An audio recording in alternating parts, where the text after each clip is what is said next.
pemerintahan. Etika birokrasi berkaitan erat dengan moralitas dan mentalitas aparat birokrasi dalam melaksanakan fungsi-fungsi pemerintah. Fungsi-fungsi pemerintah itu sendiri yang tercermin dalam fungsi pokok pemerintahan, yaitu fungsi pelayanan atau pengaturan atau regulasi dan fungsi pemberdayaan masyarakat. Etika penting dalam birokrasi. Pertama, masalah yang ada dalam birokrasi semakin lama semakin kompleks. Kedua, keberhasilan pembangunan yang telah meningkatkan dinamika dan kecepatan perubahan dalam lingkungan birokrasi.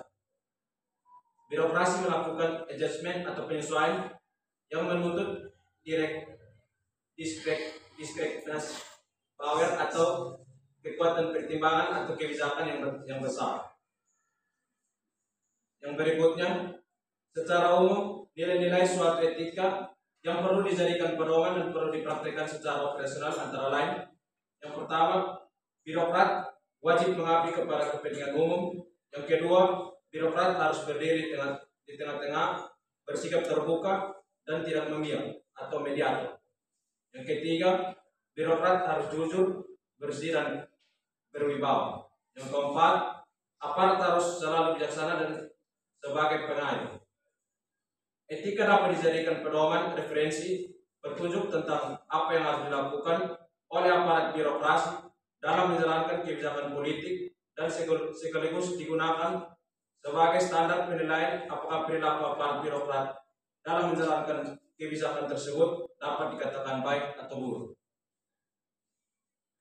Yang ketiga, prinsip-prinsip etika birokrasi antara lain sebagai berikut. Yang pertama, integritas. Ini berkaitan dengan menjunjung tinggi kejujuran dan kebenaran dalam melaksanakan tugas. Yang kedua, akuntabilitas. Ini berkaitan dengan bertanggung jawab atas tugas yang dia berikan dan hasil yang dicapai. Yang ketiga, transparansi. Ini berkaitan dengan keterbukaan dan jujur dalam melaksanakan tugas dan memberikan informasi kepada publik. Yang keempat, profesionalisme. Ini berkaitan dengan menjalankan tugas dengan kompeten dan mematuhi standar etika profesi. Yang kelima, kesetaraan. Ini berkaitan dengan memberikan pelayanan yang sama kepada semua orang tanpa diskriminasi. Yang keenam, keadilan. Ini berkaitan dengan bertindak adil dan objektif dalam melaksanakan tugas. Yang ketujuh, efisiensi. Ini berkaitan dengan melaksanakan tugas dengan cara yang efektif dan efisien. Yang kedelapan, kepentingan publik. Ini berkaitan dengan mengutamakan kepentingan publik dalam melaksanakan tugas. Yang kesembilan, keterbukaan. Ini berkaitan dengan bersedia menerima masukan dan kritikan dari publik. Yang kesepuluh, kepatuhan terhadap hukum. Ini berkaitan dengan mematuhi peraturan dan undang yang berlaku.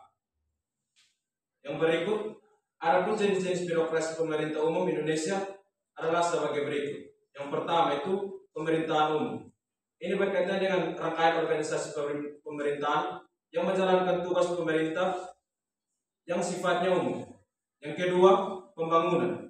Ini berkaitan dengan rangkaian organisasi pemerintahan yang tugasnya lebih spesifik atau khusus. Yang ketiga, pelayanan. Ini berkaitan dengan rangkaian organisasi pemerintahan yang tugasnya lebih fokus pada pelayanan publik. Jenis-jenis birokrasi di atas memiliki peran penting dalam menjalankan tugas pemerintah dan memberikan pelayanan kepada masyarakat. Yang berikut, birokrasi memiliki peran yang sangat penting dalam pemerintahan, terutama dalam penyelenggaraan pelayanan publik. Berikut adalah beberapa peran birokrasi dalam pemerintahan. Yang pertama itu menyediakan pelayanan publik yang berkualitas dan mematuhi kebutuhan masyarakat. Yang kedua, menjaga stabilitas dan keamanan negara. Yang ketiga, menjaga ketertiban dan keamanan masyarakat. Yang keempat, menyusun dan melaksanakan kewajiban pemerintah. Yang kelima, menjaga keuangan negara dan mengelola anggaran pemerintah. Yang keenam, menjaga dan memelihara infrastruktur negara. Yang ketujuh, menjaga dan memelihara lingkungan hidup. Yang kedelapan, menjaga dan memelihara kebudayaan dan pariwisata. Yang ke-9, menjaga dan memelihara kesehatan masyarakat. Yang ke-10, menjaga dan memelihara pendidikan masyarakat. Yang berikut beberapa konsep mengenai etika pelayanan publik, diantaranya menurut Umar berpendapat bahwa etika pelayanan publik adalah suatu cara dalam melayani publik dengan menggunakan kebiasaan-kebiasaan yang mengandung nilai-nilai hidup dan hukum atau norma-norma yang mengatur tingkah laku manusia yang dianggap baik. Sedangkan etika dalam konteks birokrasi menurut Wiwanto, etika birokrasi digambarkan sebagai suatu panduan norma bagi aparat birokrasi dalam menjalankan tugas pelayanan pada masyarakat.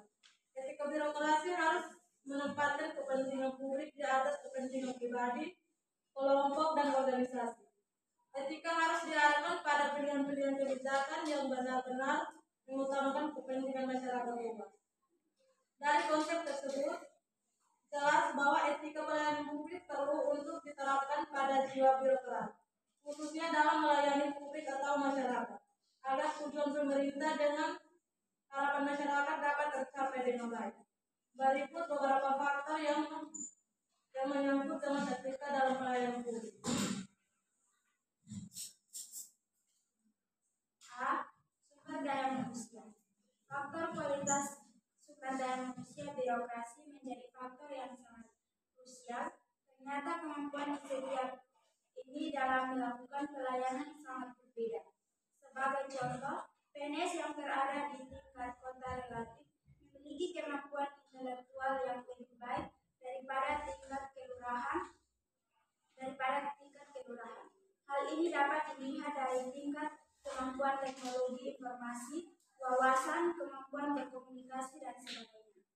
B. Kesejahteraan. Salah satu faktor penyebab terendahnya kinerja PNS adalah tingkat kesejahteraan yang masih berada di bawah negara-negara ASEAN lainnya. Walaupun demikian, upaya untuk meningkatkan kesejahteraan PNS itu selalu diupayakan secara berkala. Hal ini menjadi perhatian terutama untuk mengantisipasi terjadinya korupsi di kalangan birokrasi. Besarnya jumlah PNS di negara kita menjadi salah satu faktor penyebab tingkat kesejahteraan belum optimal, meskipun anggaran negara untuk mengaji PNS sangat besar. Ketiga, C. Pengawasan dan pembinaan. Selain itu, yang perlu mendapat perhatian adalah sistem pembinaan maupun pengawasan yang ketat untuk menghasilkan PNS yang lebih produktif dan responsif terhadap segala tugas dan tanggung jawabnya. Proses Rewan and Punishment sudah seharusnya diterapkan dengan aturan yang jelas.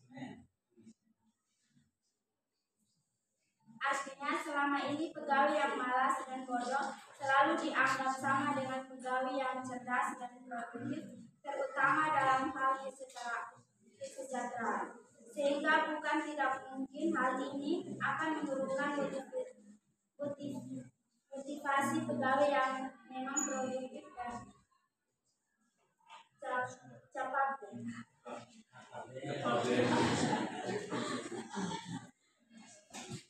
Demikian presentasi dari kelompok 3. Selanjutnya kita memasuki sesi diskusi. Sesi pertama dibuka dengan 3 penanya. Dalam kesempatan saya berikan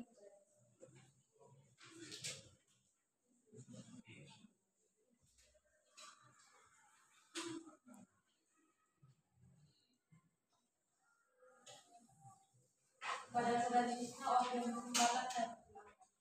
Baik, terima kasih kepada moderator yang telah memberikan kesempatan saya. Di sini saya akan bertanya kepada kelompok 3 tentang menurut teman-teman atau pandangan teman-teman, tolong jelaskan apa yang menjadi permasalahan birokrasi yang terjadi di Kabupaten Bogor.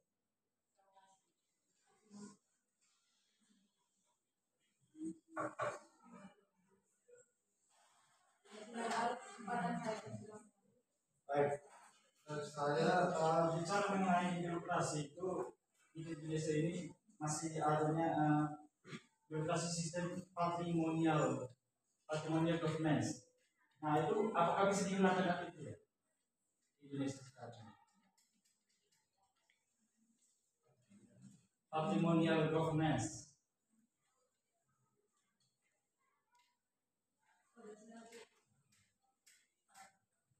Baik, terima kasih atas waktu dan kesempatan yang diberikan.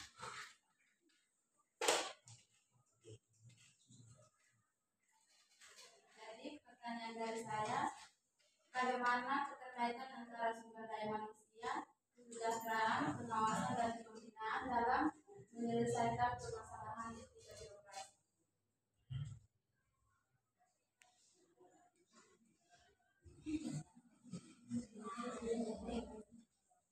Sesi pertama ditutup, waktu selanjutnya 1:23.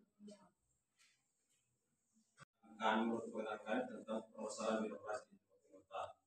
Baik menurut saya itu kira-kira birokrasi di Timur Tengah yang menurut saya alami itu menurut saya mungkin kurang begitu baik, terutama saya contohnya di instansi pemerintahan di Dukcapil atau di Dukcapil itu ketika itu yang perlu saya rapi itu ketika diterapkan untuk membuat itu ada yang pernah dialami pada sebuah SMA itu pernah keterlambatan dalam pembuatan KTP. Di situ mungkin yang kurang baiknya itu mungkin dari pihak petugas itu dan sebagainya. Di situ ketika kami datang, ketika saya datang dan mungkin masukkan administrasi dan sebagainya itu pada saat itu mungkin petugasnya itu mungkin sedang tidak sibuk, tetapi ketika saya meminta untuk memasukkan berkas dan persyaratan untuk pembuatan KTP itu, di situ mungkin ada beberapa alasan disampaikan petugas tersebut itu mungkin masih ada sibuk dan sebagainya. Jadi di situ untuk pembuatan KTP dan sebagainya itu di pemerintahan di bagian Dukcapil itu menurut saya masih kurang bagus, itu masih bertele-tele. Jadi mungkin dalam pelayanan kepada kita itu masih kurang begitu baik. Kalau menurut teman kan kurang baik, jadi caranya bagaimana sehingga pelayanan di itu bisa berjalan dan bisa dalam maksudnya pelayanannya untuk masyarakat itu caranya bagaimana sehingga bisa berjalan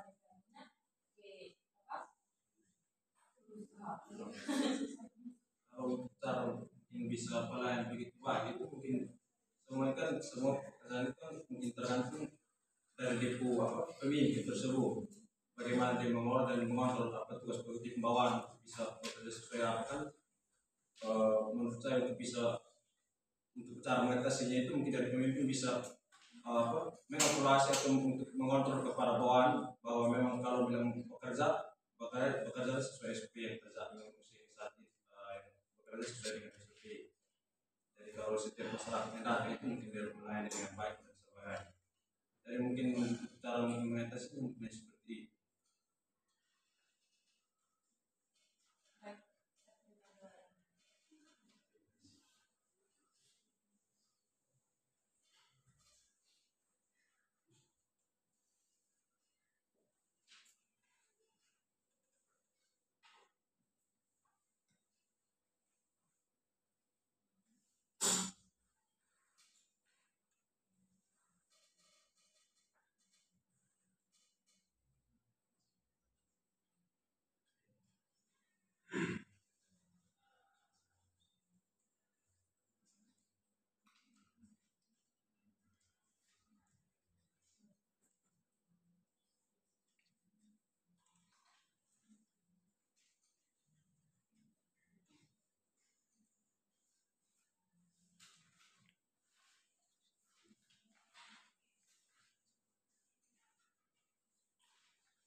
kesejahteraan, pengawasan, dan pembinaan dalam menyelesaikan permasalahan birokrasi. Baik yang mungkin sering terjadi bukan dia sampai di Indonesia ini, permasalahan birokrasi yang sering terjadi di sini bisa kita lihat itu mungkin terjadinya korupsi di mana-mana. Hampir setiap saat itu kita selalu mendengar tentang korupsi di mana-mana. Jadi untuk mencari kaitan antara sumber daya manusia, kesejahteraan dan pengawasan dan pembinaan itu di sini yang pertama itu sumber daya manusia. Di sini sumber daya manusia ini untuk pegawai atau yang bertugas untuk seorang birokrasi itu sangat penting. Jadi ketika ketika seorang birokrasi atau seorang memiliki sumber daya manusia yang cukup, berarti dia mempunyai kemampuan atau dia memiliki sumber daya manusia yang cukup itu artinya dia mampu mengelola suatu sistem dalam birokrasi. Jadi dia mungkin tidak melakukan hal-hal tersebut. Jadi yang faktor yang kedua itu berkaitan dengan kesejahteraan. Jadi di sini kesejahteraan itu mungkin faktor yang terjadinya korupsi atau segala macam itu.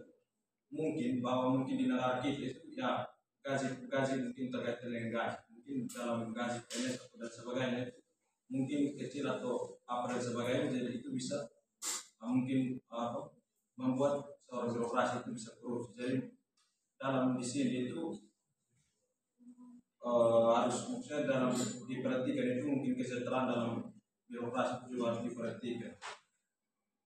Yang terakhir itu berkaitan dengan pengawasan dan pembinaan. Kalau bagian pengawasan dan pembinaan itu mungkin itu juga untuk meningkatkan kesejahteraan dengan SDM. Itu mungkin melakukan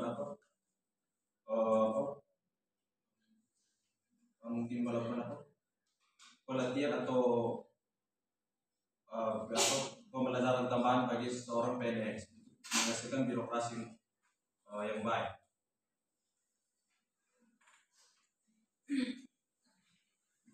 Pertanyaan